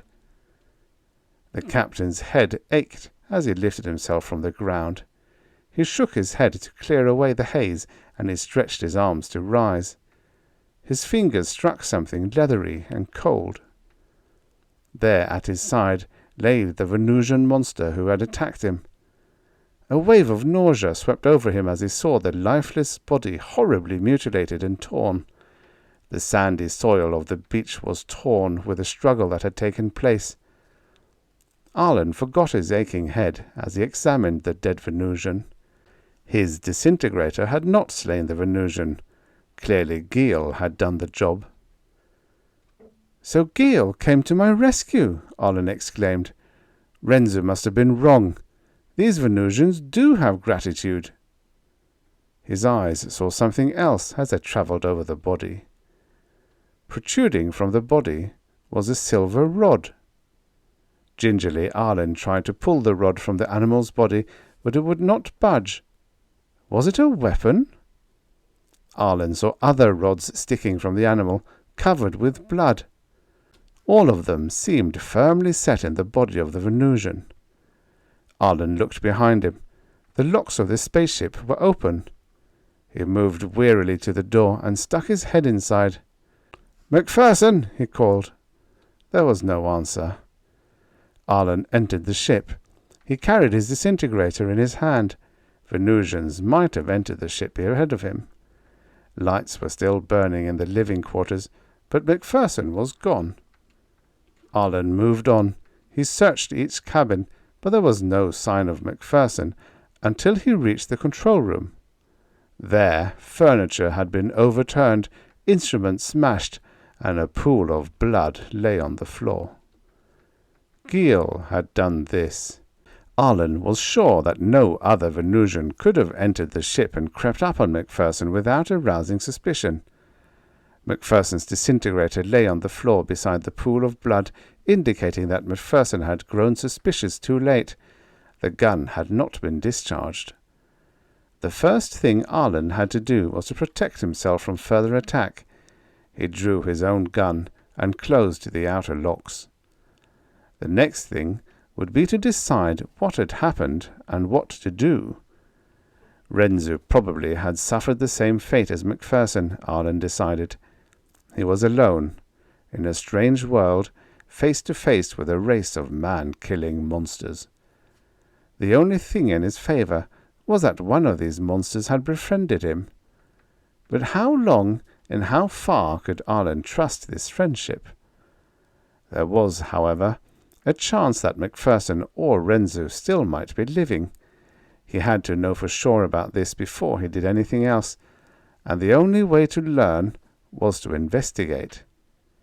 He left the ship, carefully closing the locks and fastening them behind him. He found many tracks leading away from the ship along the banks of the stream that flowed from the mountains. From among the tracks he picked out Renzu's boot prints. There were tracks of Gil going away, coming back, and going away again. He distinguished the two sets of Gil's prints leading toward the mountains by the fact that one set was more deeply imprinted in the moist sand than the other. Gil had been carrying Macpherson's body. But what was this? There was another set of tracks coming toward the spaceship. They were not Gil's prints, for they were 3-toed. Gil had 5 toes. Gil and the creature who had attacked Arlen were different. One had 3, the other 5 toes. Gil might not have rescued Arlen out of gratitude after all. A natural enmity might have existed between the two races of Venusians. Arlen's rescue might have been an accident. Arlen studied. There was something else that fitted into the picture. If he could fit it correctly, he would have the answer. Somehow, now, he doubted if Gil had rescued him out of gratitude, yet he doubted if the rescue had been purely accidental. Arlen returned to the spaceship and loaded a haversack with food. He was going into the mountains to get to the bottom of the mystery. He scribbled a note and left it in the control cabin in case Renzu or Macpherson returned, if either were alive. The captain followed the stream into a deep-walled canyon opening into the mountains. A short distance from the ship, he found Gil's discarded trousers, indicating beyond a doubt that the Venusian had come this way after Arlen had been knocked unconscious in the sand. A mile or so farther on, he saw a print where Gil had placed Macpherson on the ground. Then a thrill of gratitude swept over Arlen. Another set of boot prints appeared on the trail. Macpherson was not dead. He was walking. The daylight was fading, and Arlen realized he would not have much more time to follow the tracks without the aid of his flashlight. The walls of the gorge were almost perpendicular now, and nearly a mile high on each side of the stream. The river boiled and churned over the barren rocks, but its movement was the only animation of the scene. Nowhere were the signs of life, excepting the footprints on the trail. At last the trail forked upward from the stream, following a narrow ledge of rock along the canyon wall. The footprints of the slain Venusian now were wide apart and deeply imprinted in the sand, indicating that the creature had run rapidly down the path. "He probably spotted our ship landing and headed toward us right away," muttered Arlen. "His presence outside the craft may have been what made Gil so uneasy yesterday. Gil sensed an enemy near at hand. But this didn't seem to be the answer either." Beyond the next curve, the canyon walls slid back, and the ledge widened into a gentle slope leading to the top of the canyon. As Arlen climbed over the rim, he found himself on a plateau. It was dark now, but the place was lighted by a huge campfire not far away. Huddled around the campfire were 4 figures. In the still air of the night, Arlen heard guttural grunts of Venusians, and above these tones he heard the sharp voice of Harry Renzu issuing commands to these alien beasts. Arlen crept forward and concealed himself behind a rock. There were 3 Venusians. He saw something else, too. Macpherson, his head swathed in bandages, was sitting in the shadow of a huge square stone. Arlen watched. He could not hear Renzu's words, and he moved forward to obtain a better view, when his hand sank into a sticky mass of slime. "Ugh!" he grunted in disgust, lifting his hand. It was covered with a thick, viscous jelly. It was sticky, and as he turned his flashlight on the stuff, he saw that it was colorless and translucent. It was not a plant or an animal. It did not move. It was cold. and had no structure nor roots. Shielding his light so it could not be seen from the campfire, Arlen examined the ground around him. There were other small pools of the stuff in the hollows of rocks and in thick masses on the ground. The captain examined the material more closely. It looked strangely familiar, and some of the textbook science he had learned in college came back to him. He remembered examining stuff like this once under a microscope. It was not petroleum, but something vastly different. Something that was synonymous with life. It was protoplasm. Vic Arlen gasped. Protoplasm! Inanimate protoplasm! He forgot he had been nauseated by the slime a moment before, and began to examine the stuff closely. Of course, it was protoplasm. It couldn't be anything else. Vic Arlen had studied it. He knew. Nothing could hold water granules in suspension in exactly the same way. Nothing had the same baffling construction. But there was a question. Scientists admitted life could not exist without protoplasm. But could protoplasm exist without life? In living protoplasm, death alters the structure. But other processes than life could, conceivably, preserve the stability of the substance. This would explain the existence of inanimate protoplasm on Venus. And why didn't inanimate protoplasm exist on the Earth? Arlen thought for a moment and had the answer for that too. Animal life lives on protoplasm, as well as being protoplasm itself. Animate protoplasm can reproduce its kind, but the inanimate kind can neither fight back nor replace its losses. The inanimate protoplasm on the Earth had disappeared with the appearance of the first animal life. The coming of the first microbes had caused it to decay. If protoplasm existed on the face of Venus, it meant there were no bacteria, no germs of any sort, no life. How could Arlen explain Geel without evolution from the simple to the complex? Was evolution working differently on Venus? Again, Arlen had run up a blind alley. The campfire cast a flickering red glow against the clouds.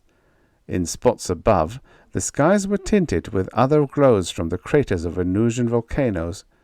It was not absolutely dark, but it was far from being as light as a moonlit night on the earth. Arlen crept closer to the scene. He could see the Venusians plainly now. 2 of them had 3 toes, while 1 had 5. The 5-toed one was Geel. Renzu stood before them, grasping his cane. He would make sharp commands, and the Venusians would rise. If they disobeyed, he would strike them with a cane. They would shriek with pain. At last these maneuvers ceased, and Renzu turned to Macpherson. "They have to be taught everything," he said. "They have no reflex actions, no emotions, no instinct, nothing that the lowest creatures on earth may have. Yet they have everything that makes those things in the creatures of the earth." Macpherson did not reply. He was watching with staring eyes, eyes filled with horror. Renzu reached behind a rock. He drew what appeared to be a human skeleton from the shadow. As Arlen looked a second time, he saw that it was not a human skeleton, but an imitation built of the silver rods and wires that Renzu had transported to Venus. The truth was dawning on Arlen, but it was unnecessary now, for Renzu was explaining. "I have created life, Macpherson. I have moulded a human likeness out of protoplasm and fitted it over bones of silver. An electrical device I have made starts the biological processes going, and the protoplasm, working with chemical exactitude, reforms itself into glands, organs, muscles, and nerves. The product is a beast, inferior to man, but superior to the highest animal on earth, except that he is totally devoid of such things as reflexes, instincts, emotion, and other survival psychological processes." As he spoke, Renzu was moulding some of the protoplasm over the framework of bones. Arlen understood now why the silver rods had protruded from the Venusian he had found on the beach. Those pieces of silver had been the creature's bones. "I made 4 of the creatures on my previous expedition. Brooks helped me construct 3 of them, including the creature that attacked and killed Arlen on the beach. I made Gil myself. Gil was a masterpiece. He was almost, but not quite, human. That is why I took him to Earth with me." "You're inhuman, Renzu," Macpherson managed to say. "You're less human than Gil." "Gil was more human than you think, Macpherson. Brooks, you know, was killed by one of his creations. The same monster that killed Arlen accounted for him. Yet that monster, in some ways, was above average. At least he had the beginnings of an instinct. He wanted to kill. After Brooks was killed, I used his bones for Gil's skeleton." Arlen stared in speechless horror and amazement. "And that isn't all. I'm going to use Arlen's bones for a creature more human than Gil. Perhaps, Macpherson, your bones may be used for something greater still. I will make other men and women from silver wire and protoplasm, and create a race of Venusians that will bring life to this planet. Think of a planet that has evolution beginning with man and ending with something greater than man has ever dreamed. And I, Macpherson, will be the god of this race." Macpherson tried to rise, but Gil rose with a low-throated growl, and the spaceman sank back on the ground. Renzu had finished moulding the protoplasm over the silver bones. With the help of one of the Venusians, he lifted the still form into the air and placed it carefully inside the stone behind Macpherson. The stone had been hollowed to form a rock sarcophagus. Arlen saw in the firelight that electric wires ran from a small battery beside the box. Renzu touched the switch. There was a flash of blinding lights, and sparks flew over the box. Then Renzu turned off the current and opened the sarcophagus. He worked rapidly with his hands, and then stepped back, holding his cane before him. From the box emerged another Venusian, a replica of Gil's 3-toed companions. For a moment the creature stood motionless, staring from the sight glands at his surroundings. Renzu struck the monster sharply with his cane. The brute moved. Again Renzu struck, and the creature moved. At last it seemed to understand. After Renzu struck it repeatedly, the beast got out of the box. Renzu belaboured his creation unmercifully with a cane. Each movement had to be directed. "They have to be taught everything," Renzu said.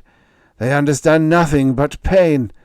I have to beat instincts and reflexes into their dumb brains, for they have no inherited ones." That also explained why Renzu was a complete master over Gil. The Venusian depended on Renzu for everything. So interested was Arlen watching Renzu train the newly made Venusian that the captain did not hear the scrape of a leathery hide on the rocks behind him. He was unaware of the danger until a ropey cord of some vile, repulsive tentacle seized him, pulled him off his feet to the ground, and dragged him toward the campfire. The rays of the firelight revealed Arlen's captor, a serpent as large as a python, which held him in the crushing folds of its body as it moved deliberately toward Renzu. Renzu was amazed at the sight of Arlen. "I thought you were dead," he gasped. "No," Arlen said. "Your creation didn't quite succeed in killing me." Renzu smiled. "But I see that you did bring your fine bones to me after all." He struck the serpent sharply with his cane, and the monster released his grip on Arlen. "The animal that caught you, Captain, was one of our first experiments. It was by charging a string of protoplasm with electricity that we discovered that we could make it live. The result was the pseudopython, who makes a good watchdog, if nothing else. It's entirely harmless, since it feeds entirely on inanimate protoplasm. Unfortunately for Brooks, it was this creature that caught him and held him while number 3, the Venusian, killed him. It was deliberate murder, said Arlen. Perhaps terrestrial law would define it as murder, Renzu said. But here on Venus there is no law. It was a scientific experiment. And you will murder Macpherson and me. I need your skeletons. They will be a fine heritage for future races of Venusians. Think how you and Macpherson will be glorified in Venusian mythology. Renzu's eyes were glowing in the firelight with madness. Arlen looked at the hideous Venusians seated nearby, watching idiotically. It was diabolical. Now comes an important decision. Shall I use you or Macpherson first? Macpherson closed his eyes. The man's insane, Cap. Arlen looked about him. The python was nearby, coiled neatly beside a rock, ready to spring if he tried to escape. One of the Venusians rose and threw some shale on the fire. It was crude petroleum shale. An idea came to Arlen. If he could put out the fire, he might be able to escape in the darkness. Then Arlen remembered. His disintegrator was still in his pocket. Renzu, interested in his experiment, had forgotten to search him, believing perhaps that Arlen had been disarmed in the attack on the beach. Arlen was tempted to use the weapon now, and to blast Renzu and his hideous tribe of monsters out of existence. But to kill a man without giving him a chance was not Arlen's way of doing things. The Venusians, too, now had a right to live. Had they attacked, Arlen would not have hesitated to kill. But Arlen realized that the only vicious Venusian was dead. Perhaps Renzu himself had taught that single Venusian how to kill. "Macpherson," spoke Arlen, "are you all right? Did Geel hurt you?" "He bloodied my nose and knocked me out," Macpherson said. "He didn't mean to harm me. Geel really is gentle as a kitten." "I think I will use your bones first, Arlen," said Renzu. "You may sit down beside Macpherson. I may as well warn you that there is no chance of escape. The python guards the only way back, and my Venusians enjoy the creation of another of their kind. They won't let a chance to see it be spoiled." Renzu began filling some woven baskets with the inanimate protoplasm as Arlen sat down beside his companion. "Could you run for it if I knocked out the campfire?" Arlen asked. "I can run, but how will you knock out the fire?" Vic Arlen acted quickly. His hand brought the disintegrator out of his pocket, and he fired straight into the center of the campfire. The atomic blast instantly consumed the inflammable material in the fire, and the plateau was dark. "Run!" Arlen cried, "and look out for the python!" Arlen sprang forward. He heard the leathery scrape ahead of him. It was the serpent. He dodged back. Suddenly from behind came a hoarse cry. Arlen turned, ready to blast the Venusian that had shouted. But the Venusian did not attack. Instead, it darted forward, and with a flying leap it sprang upon the python. A roar came from the Venusian's throat. It was Geel. Arlen would have recognized the voice anywhere. The faint glow from the volcanoes showed him the edge of the plateau. Renzu was screaming behind him, and he heard the pad-pad of the running feet of the 3 remaining Venusians. But Arlen was clear, and Macpherson was running beside him. Arlen took his flashlight from his pocket and used it to follow the narrow ledge down the mountain into the canyon. Behind the 2 men, sounds of pursuit grew fainter. "We're safe," Arlen said, slackening his pace. "Renzu won't follow us as long as he knows we're armed." "He's armed too," Macpherson said. "He wants our bones too badly to use a disintegrator on us," Arlen laughed. The two men travelled on. The Venusian dawn came swiftly. "You see, Mac," Arlen went on, "we're not human beings to Renzu, but part of an experiment. Science has overshadowed Renzu's sense of values. Perhaps he murdered Jimmy Brooks.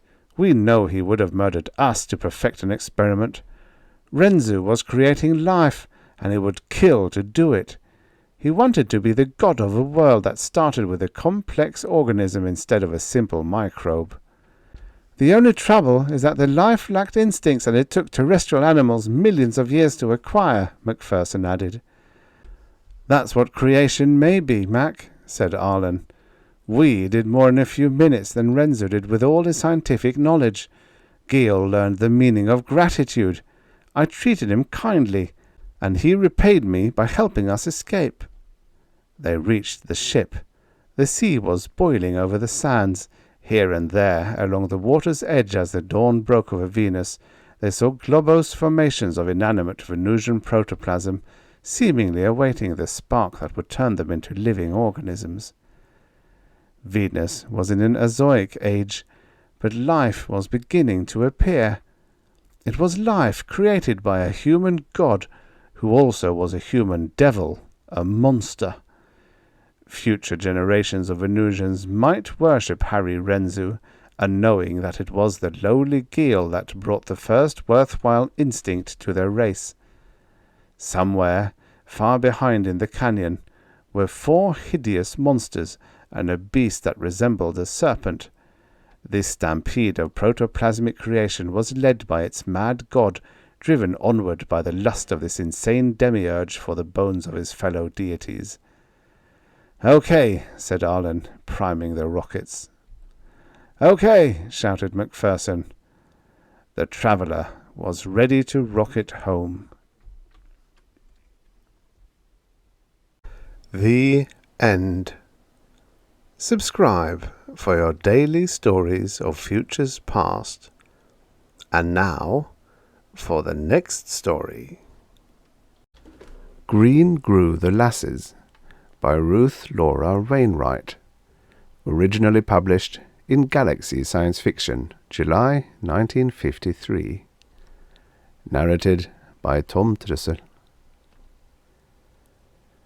The September evening was hot and humid, and Helen Raymond, watching her husband pace nervously about the living room, grew tenser by the minute.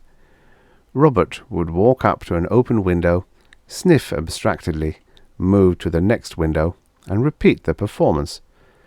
"For goodness sakes, Robert, what are you snuffling about?" she finally demanded in exasperation. She had been on edge ever since her cousin Dora had arrived that afternoon. Dora had lost another of a long succession of short-lived jobs, and, as usual, had descended on them without warning for an indefinite visit. Wasn't it enough to have to bear that and the heat too, without Robert's acting up? "Smog's getting worse all the time," Robert complained. Dora lifted her nose to sniff daintily. "It is an odd smog. Now in New York we don't—" Her voice trailed off and left the sentence hanging as she drew in another sample of the night air. Helen sniffed too. "We look like a bunch of rabbits," she thought irritably. But Dora was right. It was an odd smog, sort of sweet and bitter at the same time. Not sulphuric like most of the smog they were used to, or the spoiled onions frying in rancid fat smell of oil wells when the wind was off the land. This odour made her think of rank tropical weeds, a jungle miasma, though she had never been near a jungle. There was something familiar about it, though, and then she remembered that her hands had smelled like that the morning after she had weeded the tiny garden alongside their house. The flower bed had been cluttered with weeds of a kind she had never seen before, horrible-looking things. Could they be the cause of that awful smell? They had sprung up everywhere lately, and, while she had pulled them out of their own garden, they were growing all over, and she couldn't very well weed the whole town, could she?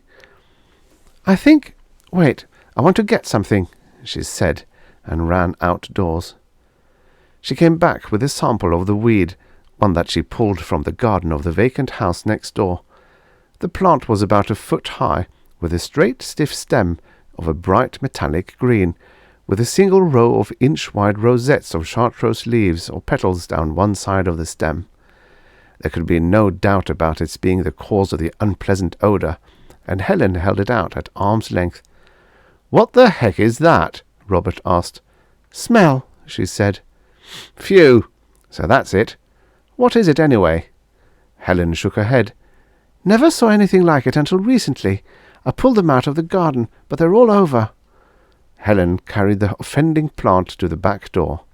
When she came back, Robert peered at her intently, shut his eyes, and shook his head quickly, and then stared at her again. "Think you'll know me next time you see me?" she asked, annoyed. "First good look I've had at you this evening. What kind of face powder is that you're using? Don't tell me that peculiar shade is the latest fashion." Puzzled, Helen put her hand to her face as if she should be able to feel the colour. "Mum's green," chortled 8-year-old Bobby. "You ought to see yourself." "Green?" Helen asked worriedly. "Green," Robert said. "You feel all right?" "Anemia," Dora declared positively. "You don't eat properly. Not enough vitamins. Now, while I'm here—" A quick look in the mirror, and Helen told herself that she wasn't really a green, just sort of greenish, if you looked at her in the right light. By morning, the odd colour ought to be all gone. There was no sense in worrying. Anybody could look sort of off-colour now and then. Maybe Dora was right. She was anemic. But she was stunned by the first sight of herself in the mirror the next morning. There was no mistaking it this time. She was as green as grass, and Dora, too, was beginning to show signs of becoming that unbecoming colour. Reluctantly, Dora conceded that it might not be the diet after all. She hadn't been there long enough for it to have that much effect. Robert and Bobby were still shockingly normal. Whatever can it be?" Helen asked shakily, holding out her green hands. The only answer was a hysterical screaming that sent them all racing to the front door. The Raymonds lived in a typical California court, with 4 small houses facing 4 other small houses across a central walk that ran at right angles to the street. On this walk, most of the tenants were now gathered, and the Raymonds and Dora joined them. Helen didn't know whether to feel relieved or more dismayed when she saw that all the women and girls were as green as she, and just as terrified. Someone, of course, had called the police, and a prowl car hummed to a stop at the curb. A harassed, white-faced policeman leaned out of the window. "We're doing all we can," he called. "It's like this all over town.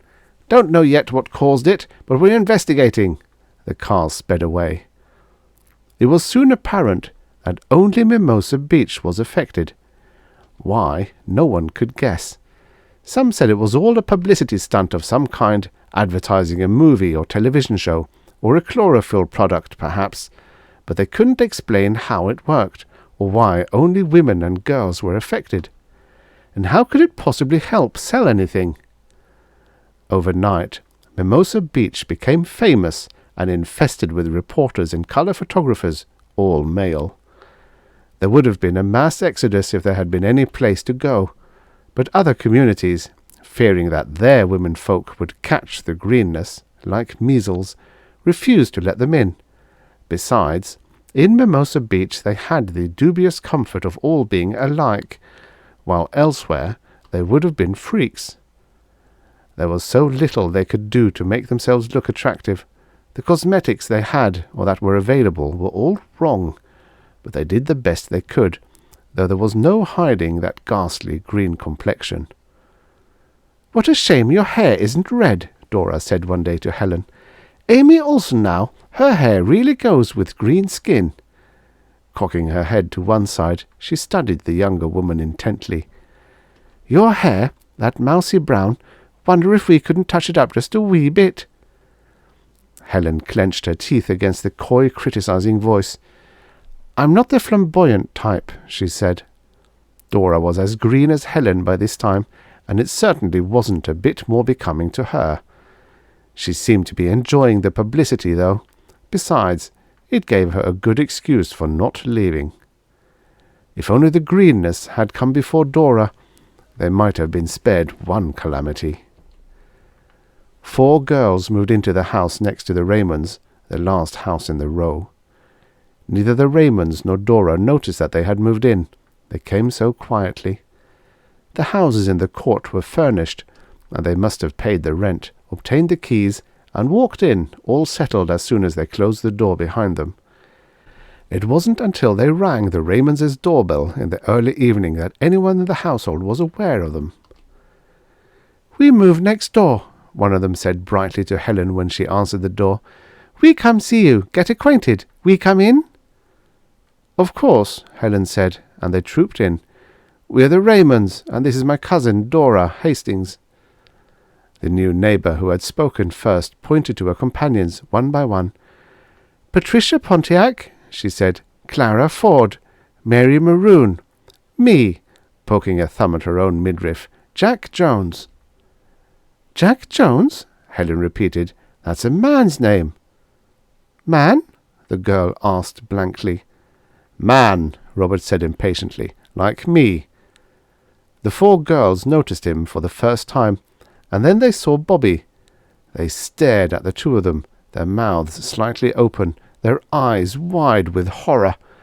They drew closer to each other, as if for protection, and shivered. Robert and Bobby looked at each other in bewildered embarrassment. "My husband and son," Helen said tartly. Did these odd creatures think all males were wolves, including 8-year-old Bobby? That colour," Mary Maroon quavered. "Not green." "Only dames are green," Bobby scornfully said. "Imagine," Dora tittered nervously. "Afraid of Robert and Bobby?" "Won't you sit down?" Helen asked. This nonsense of being scared of her menfolk had gone on long enough. She didn't want them to sit down. She wanted them to go. But she could hardly ask them to do that.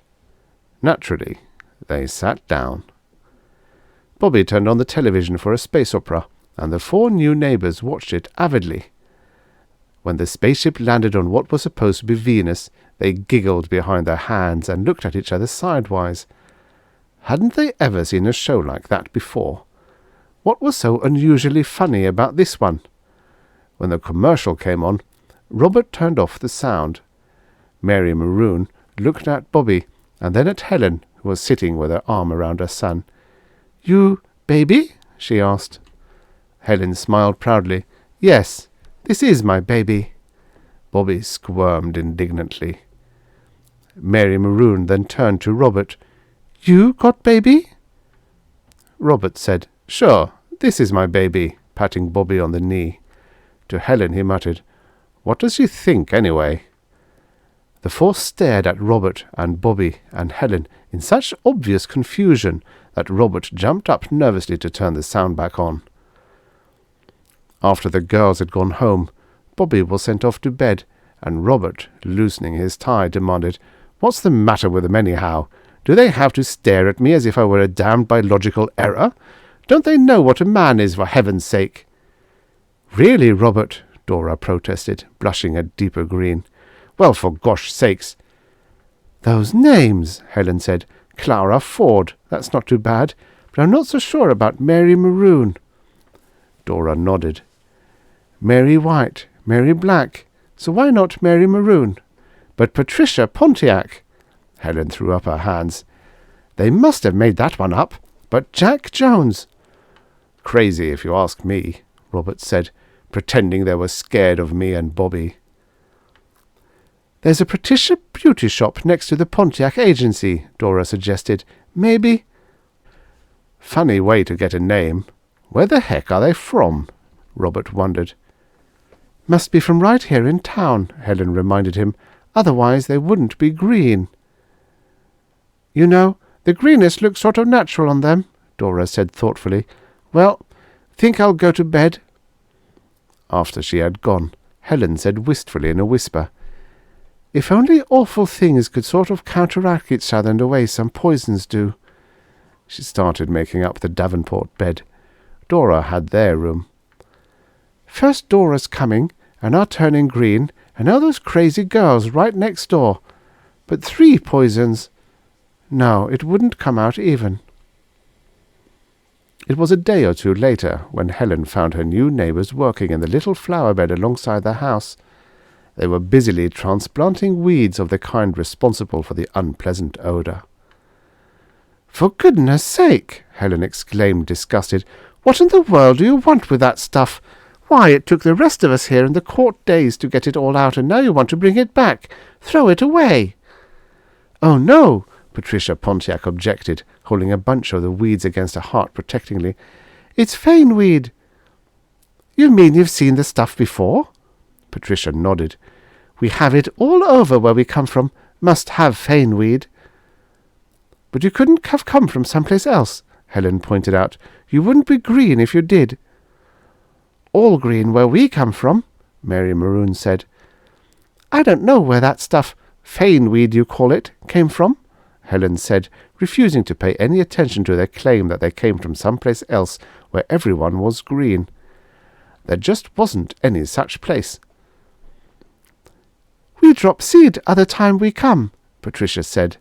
Then she added indignantly, "You no believe we come from other place?" "What other place?" asked Helen with weary politeness. "You call it Venus." "That picture the other night," Clara Ford giggled. "Not like Venus at all. So funny." Helen could stand no more. "So are you," she said rudely, and went into the house. They were even crazier than she'd thought. Greener, too, when you saw them in broad daylight. Did the greenness affect the mind, and the greener you got, the zanier you became?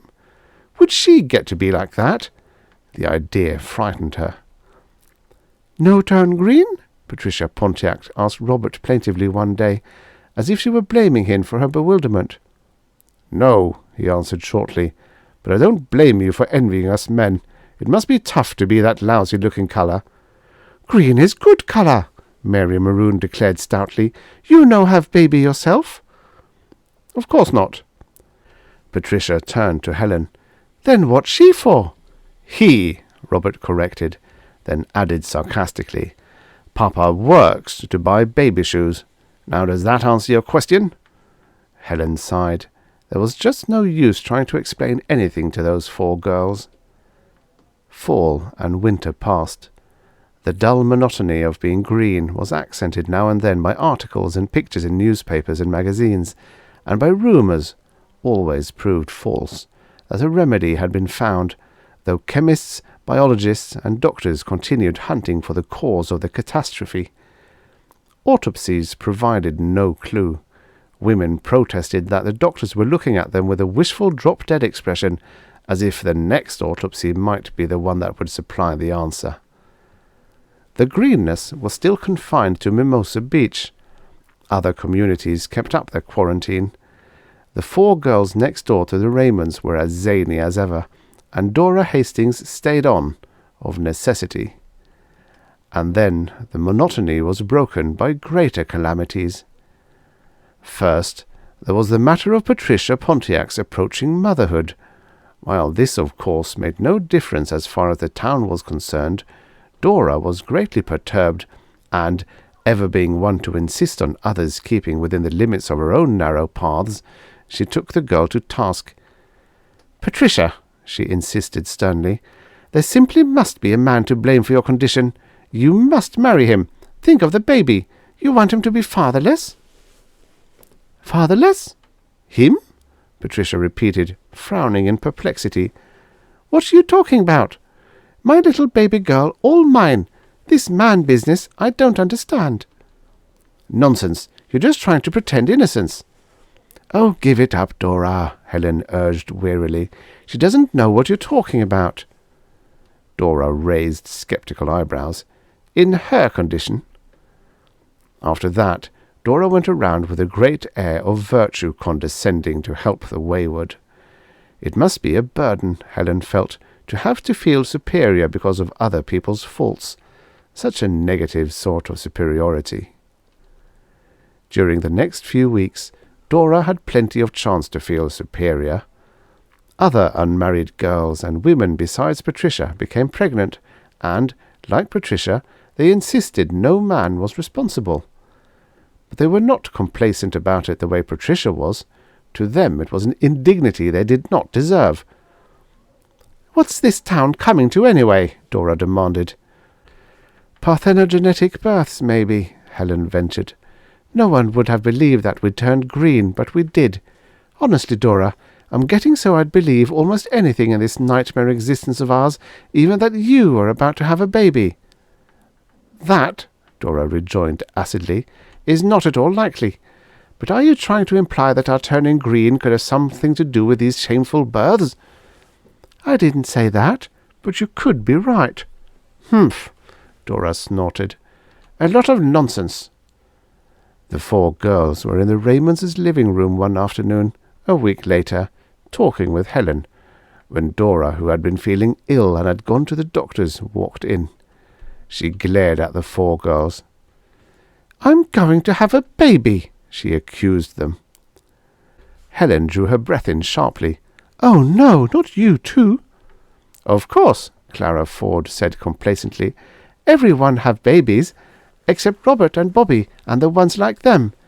Jack and Mary and I have ours before we leave Venus. Have only one each, of course." "But why am I like this? How can I have a baby this way?" Dora's voice was shrill with anger and panic. "How else?" Jack asked calmly. A little chill of horror raced down Helen's spine. Could these odd girls really be telling the truth? Were they from Venus, as they insisted? She could just imagine them coming to Earth, on a flying saucer maybe, listening to the radio to learn the language, spying on us, but not learning as much as they thought they did. She choked off a giggle, an incipient hysteria, as another thought struck her. "Will I have one of those? "You already have baby," Patricia said. "Can't see how you have baby before we come with Faneweed to make you green." Helen and Dora stared at her. "You mean," Helen finally was able to ask, that weed caused all this? That little weed?"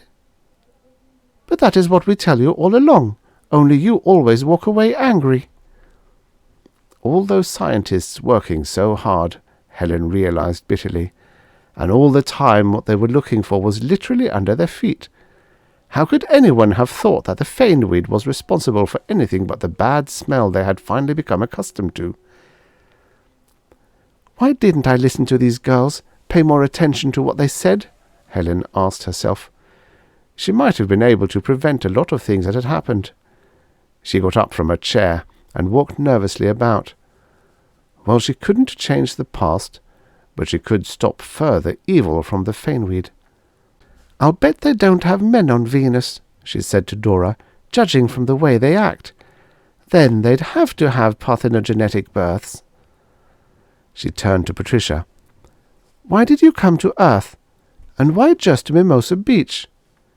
"We try little place, what you call sample, before we change whole world," Patricia explained, and then she added sadly, "So many of our babies die.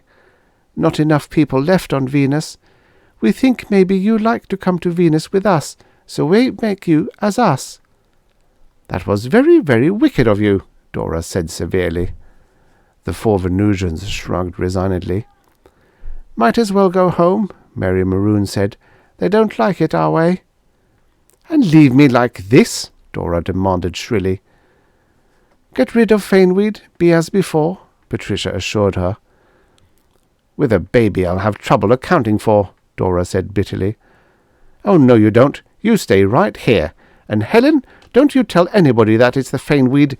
Then people from other places won't know about my baby, and it won't matter here as long as things are the way they are." "You come with us," Clara suggested wheedlingly. "You like Venus. Venus so pretty. No work, all happiness." "No work? No wonder the babies die," Dora exclaimed. Helen could see the yeast of reform beginning to work in Dora. The 4 Venusians looked puzzled. They do that all the time, Helen thought irritably. Aloud she said, Dora, of course I'll have to tell about the faneweed. There are others involved, you know. I don't suppose, Dora interrupted, that you girls know anything about diet. Those babies could probably be saved with little intelligence and some hard work. When the 4 Venusians left shortly thereafter for their home, they took along Dora Hastings, who had great plans for their planet. With the faneweed on Earth destroyed, the women and girls of Mimosa Beach returned to their original colour. Even the parthenogenetic baby girls born as a result of the unfortunate experiment of the Venusians were white. Well, the bad things went in pairs after all, Helen said to Robert when everything was normal again. The faneweed was the 4th evil, though we didn't know it, and when we got rid of the faneweed, the greenness left. The Venusians went away, and I do hope Dora's all right. She finally got what should be a lifetime job, Robert answered. He crossed his fingers, and looking out of a western window at Venus, bright against the darkening sky, added, At least, Venus is farther away than New York. That ought to help. The end. Subscribe for your daily stories of futures past. Every single day.